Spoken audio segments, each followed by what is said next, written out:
आज इंतखाब वाली सभी 5 रियासतों के सेहत सेक्रेटरीज के साथ मीटिंग करेगा इलेक्शन कमीशन। जराये के मुताबिक रैलियों से पाबंदी हटने के इम्कान नहीं।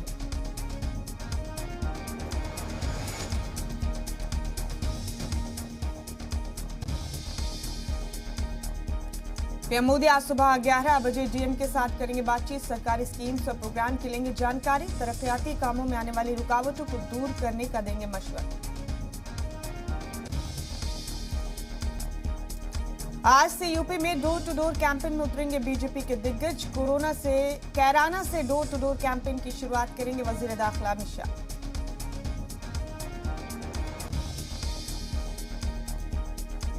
पंजाब में टिकट बंटवारे को लेकर सुबह 11 बजे कांग्रेस सीईसी की मीटिंग। वीडियो कॉन्फ्रेंसिंग के जरिए होगी मीटिंग। कई मौजूदा अरकान असेंबली के टिकट कटने के इम्कान।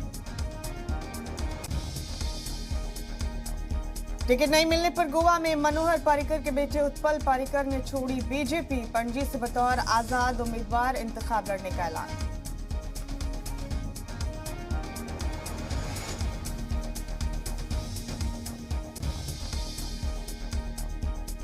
आज जिला गुड गवर्नेंस इंडेक्स जारी करेंगे वजीर दाखिला अमित शाह। जम्मू कश्मीर बनेगी गुड गवर्नेंस हासिल करने वाली मरकज की जेर इंतजाम पहली रियासत।